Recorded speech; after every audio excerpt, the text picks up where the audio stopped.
Hello जी, नमस्ते, प्रणाम, राधे राधे। कैसे हो आप सभी? अच्छे हो ना? अच्छा ही रहना चाहिए। और मैं ईश्वर से हमेशा यही प्रार्थना करती हूँ कि आप लोग स्वस्थ रहिए, मस्त रहिए और अपने जीवन में बिल्कुल ही खुशहाल रहिए और दिन पर दिन तरक्की करते हुए जाइए, यही कामना है हमारी। तो जी आज का वीडियो ना बिल्कुल सुबह से ही स्टार्ट हो रहा है। सुबह तो समझ लीजिए इतना छोटा मौसम हो रहा है कि सुबह और शाम मैं बता ही नहीं सकती हूँ कब सुबह हो रहा है, कब शाम हो रहा है, कब दोपहर हो रहा है। समय का पता ही नहीं चल रहा है। और ये जब तक ठंडियाँ चलेगा ना तब तक ये सुबह शाम का बिल्कुल भी पता नहीं चलेगा। तो भाई शादी हम अटेंड करके आए हैं तो काम तो बढ़ ही जाएगा। कपड़ा तो पूछो ही मत, कपड़ा तो 2-3 दिन का हो जाएगा। और ना मेरे में आदत है, मैं कहीं पर भी जाती हूँ तो मैं वहाँ पर कपड़ा नहीं धोती हूँ। मैं डायरेक्ट घर आके ही कपड़े धोती हूँ। और वहाँ पर कहाँ धोना, क्या करना, कहाँ पर कपड़ों को डालना इधर-उधर हो जाता है। मेरा मानना है ना कि कपड़े मिल जाते हैं। एक बार मैं इतनी महँगी साड़ी खरीदी थी समझ लीजिए। और मेरी मौसी का लड़का का शादी था और बहुत प्यारा मतलब मैं क्या बताऊँ, दिल को छूने वाला मेरा वो साड़ी था। महँगी भी थी उस टाइम। और समझ लीजिए वो उस टाइम जब महँगा था तो आज के डेट में वो 7-8 हज़ार का वो साड़ी मिलेगा ही। तो मुझे पर्सनली बहुत काफ़ी खूबसूरत लगा था वो साड़ी और मैंने मम्मी से ज़िद करके वो साड़ी खरीदवाया था। तो शादी में मैंने धो के डाला ना तो छत पे मैं शाम को गई तो मुझे मिला ही नहीं वो साड़ी। अब मैं किसको कहूँ कि हाँ जी मेरा साड़ी दीजिए, हाँ जी मेरा साड़ी, मतलब वहाँ ढूँढवाना भी अच्छा नहीं होता है, बेइज्जती होता है। वो जिसके घर हम जाते हैं ना, अगर वहाँ पर सबके बैग को अगर हम खुलवाएँ तो हमारा बेइज्जती नहीं होगा, वो घर के लोगों का बेइज्जती होगा। इसकी वजह से मैंने कुछ नहीं बोला। मेरी मम्मी तो बहुत गुस्सा की कि अपने कपड़ों का ध्यान नहीं कर रखती है, ऐसे करती है, वैसे करती है, मतलब बहुत सुनने को मिला। बहुत काफ़ी सुनने को मिला मुझे। अब क्या करें, हमारी गलती ही थी, मैंने डाल दिया। और उसमें हमारी लाडो ना बहुत छोटी थी तो लाडो को मैं संभालने में ही रह जाती थी, क्योंकि छोटे बच्चे ना मतलब कितना परेशान करते हैं मैं नहीं बता सकती। ये सबको ही पता है कि छोटे बच्चे से माँ एक मतलब परेशानी में रहती है। उसको देखना काम हो या ना हो, पर बच्चों को पहले देखना बहुत काफ़ी ज़रूरी होता है।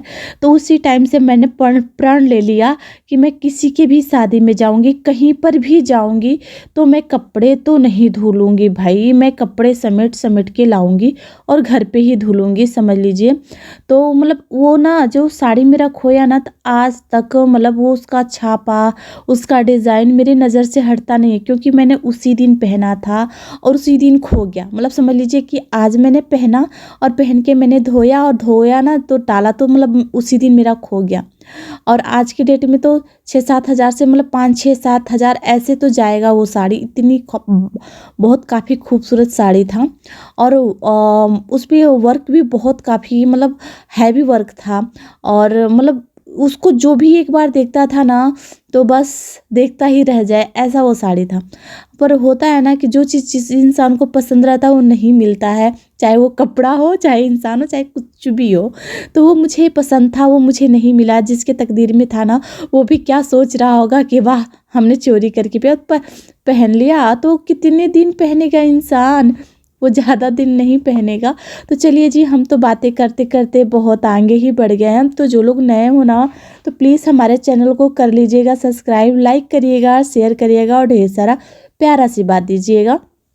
तो वैसे ही मेरे कपड़े बहुत ज़्यादा हो गए थे धोने के लिए, तो मैंने कपड़े धो दिए, साइड में मैंने रख भी दिया है पानी निथरने के लिए। और इसके बाद ना मेरा घर ऐसे कचरा मचा है कि मैं बता नहीं सकती हूँ। 2 दिन से लगातार मैं पोछे मार रही हूँ, फिर भी घर की गंदगी हटने को नाम नहीं ले रहा है। बारी बारी करके ना मैं पूरे घर का झाड़ू भी लगा रही हूँ।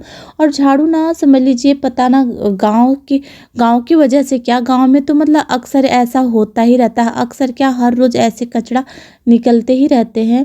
और मेरा ना ये जो भैंस वाला सिस्टम है ना, तो मतलब कि वो भैंस से टॉयलेट भी करती है तो अंदर को ही आ जाता है, गोबर भी करती है तो छींटा अंदर को ही आ जाता है। तो ये थोड़ा दिक्कत वाला होता है कि मुझे परेशानी होती है।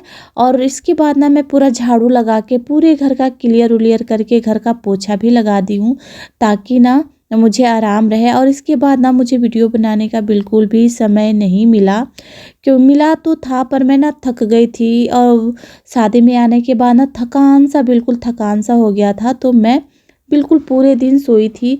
और लाडो का भी थोड़ा तबीयत डिसमिस हो गया था, मेरा भी। और राज तो बिल्कुल ही सही थे, फिर भी मैंने उनको नहीं जाने दिया स्कूल। और राज लाडो भी नहीं गई, उसके पेट में भी दर्द था, मेरे भी पेट में दर्द पता ना क्यों रात से ही हो रहा था। तो माँ बेटी हम दोनों ही मतलब सो गए। और मैं सोई ना तो दोस्तों मतलब मैं सोई ही रह गई, तकरीबन 7:30-8 बजे तक सोई रही। जब इसके पापा फ़ोन किए ना तब जाके मेरे आँख खुली और मैंने बोला मैं सोई थी अभी तो, क्या करूँ, मुझसे नहीं हो पा रहा। तो फिर इसके बाद तो क्या, फिर मैं जगी, जैसे ही उसे मैं लग गई थी अपने कामों में। लगने के बाद फिर मैं सारा काम करके सो गई थी। अरे झाड़ूया रे, मिल गए रहे थे।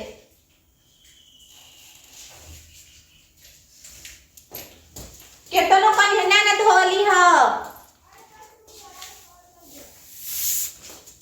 नहीं, यो कट गई।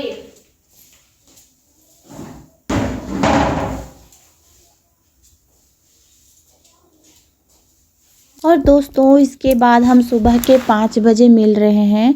और सुबह के 5 बजे मैं जग के आ गई थी किचन में। वैसे तो जगने के लिए मैं जगी थी 5 बजे ही, पर करते धरते मुझे हो गए थे 5:30, क्योंकि थोड़ा सा टाइम लगता है एडजस्ट करने में। और इस टाइम मैं गैस पे नहीं बना रही हूँ, गैस ख़त्म हो गया है। वैसे तो थोड़ा मोड़ा है, पर होता है ना कभी कभी काल को मेहमान आ जाते हैं तो दिक्कत हो जाता है। तो यहाँ पर मेरा चाय बन के तैयार हो गया है बच्चों के लिए। और चाय के साथ पराठा मिल जाए तो ओए होए क्या बात ही हो जाए। तो मैं बहुत दिन से सत्तू मैं ख़रीद के रखी थी, बच्चों से मंगा के रखी थी। तकरीबन 20-25 दिन से मैंने रखा था, वैसे ही पैकेट पड़ा हुआ था।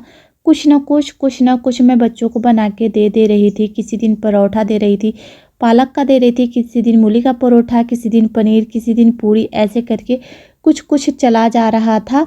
और वो भी मैं चूल्हे पर ही बनाती थी। तो ये मेरा पेंडिंग में रह जा रहा था। और बीच में फिर शादी पड़ गया तो 3-4 दिन उसमें हम लोग चले गए। अब 2 दिन से फिर बच्चे भोज खा रहे हैं शाम शाम का, तो ऐसे भी रह जा रहा है। तो मैंने सोचा कि चलो कोई नहीं, आज मैं सत्तू बना देती हूँ। तो सुबह के 5 बजे उठ के सुबह ही सुबह मैंने बना दिया बच्चों के लिए चाय और सत्तू के पराठे। और बच्चे ना ये बहुत काफ़ी मन से खा लेते हैं, और ऐसे ये खाते नहीं हैं, इनको भाई इसमें भर भर के घी चाहिए। और ना ये हमारे साइड का ना बाटी चोखा तो बहुत काफ़ी मशहूर होता है। जब तक घी में डुबो को बाटी को ना दिया जाए तब तक बच्चे या कोई भी नहीं खा पाता। और ये तब तक ना ये है टाइम है तकरीबन तकरीबन क्या आदम करेक्ट 6 बज रहे हैं। और 6 बजे का ये टाइम है, ये बच्चा आ जाता है दूध के लिए, क्योंकि भैंसिया लग रही है ना, तो दूध 1 केजी ये लोग लेके जाते हैं। और लाडो के स्कूल में ये लोग पढ़ते हैं, तो मैंने उनको दूध दे दिया। और दूध दे के ना मैंने भेज दिया है, ताकि वो भी अपने स्कूल के लिए तैयार हो जाए। और इधर मैं बच्चों के लिए टिफ़िन जल्दी जल्दी तैयार कर रही हूँ, ताकि मेरे बच्चे भी निकल जाए स्कूल के लिए, कोई दिक्कत परेशानी ना हो। और मैंने यहाँ पर ना मैं बना भी रही थी और बच्चों से बोल भी रही थी कि कौन कितना पराठा लेके जाएगा, कौन कैसे ले जाएगा। लाडो तो बोली मुझे 4 ले जाना है, राज बोले मुझे 1-2 ही ले जाना है। पर मैंने लाडो को 3 दिया और राज को 2 दिया, क्योंकि ना लाडो ना खाती कम है, खिलाती ज़्यादा है। मुझे उसके ना हरकतों से पता चलता है। जो बंदा घर पे नहीं खाता हो वो उस स्कूल में क्या खाएगा, मार्केट में भी क्या खाएगा। और मार्केट में भी लाडो जाती है तो बस पानी पूरी खाती है, उसके अलावा कुछ भी नहीं खाना, ना मिठाई खाना, ना कुछ खाना, ना कुछ खाना। तो मैंने बोला नहीं, कोई वो नहीं है, मैं 3 दूंगी लाडो के लिए और राज को 2 तो दूंगी। तो राज है ना, वो ना किसी को नहीं शेयर करता, सिर्फ आदू के अलावा किसी को शेयर नहीं करता है। वो किसी का जूठा खाना पसंद नहीं करता है। और अब भविष्य में मैं नहीं जानती कि बच्चे क्या करेंगे क्या नहीं करेंगे, पर फिलहाल में ना वो किसी का जूठा खाना पसंद नहीं करता है।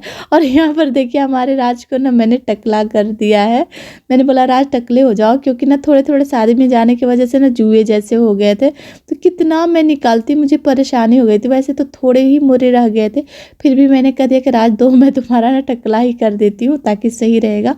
और सुबह सुबह कितना काफ़ी ठंड लग रहा है दोस्तों, बताने वाली तो चीज़ नहीं है, बहुत काफ़ी ठंड बढ़ भी गई है, तो आप लोग भी संभल के रहिएगा। और जिनके घरों में छोटे-छोटे बच्चे हैं ना, उनको भी संभाल के रखिएगा ताकि उनको न ठंड ना लगे। और हाँ, आग का सेकाई करते रहिएगा ताकि उनके बॉडी में गर्मी गर्माहट रहे।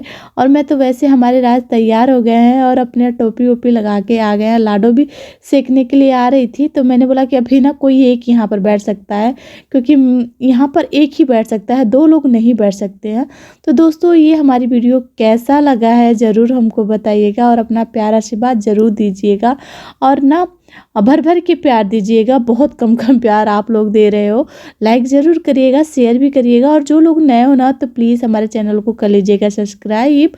नमस्ते। और हाँ, इसके ही आगे हम मिलेंगे। सुबह में बच्चों को मैंने क्या दिया, क्या नहीं दिया, क्या क्या किया, मैं ज़रूर आप लोगों को बताऊँगी। आप हमारा अगला वीडियो का इंतज़ार बेसब्री से करिएगा। और आप लोगों को दोस्तों मैं बता दूं, यही वीडियो मैं दूसरा आईडी पे बनाती हूँ, बिल्कुल ओरिजिनल अपने आवाज़ों में, बिल्कुल शुद्ध देसी गांव में जैसे ओरिजिनल होता है। तो अगर आप लोग चाहो तो हमारे दूसरे चैनल को सब्सक्राइब कर सकते हो, आयुष की माँ, जो कि उस पर नेचुरल, जो नेचुरल माँ होती है ना, वैसे ही पूरा आवाज़ रहता है। इस पर तो मैं एडिटिंग करके अपना आवाज़ भी डालती हूँ, अपना विचार भी रखती हूँ, आप लोग का विचार को जानने की कोशिश भी करती हूँ। पर जो मेरी दूसरी आईडी है उस पर बिल्कुल ओरिजिनल रहता है, ना कोई फ़िल्टर, ना कोई एडिटिंग, ना कुछ भी, जो नेचुरल होता है ना हमारे घर में, जैसे मैं बोलती हूँ, जैसे अपने बच्चों को बताती हूँ वैसे करती हूँ, सब कुछ नेचुरल ही है। तो आप लोग ज़रूर ज़रूर ज़रूर हमारे उस चैनल को भी सब्सक्राइब करिएगा। नमस्ते।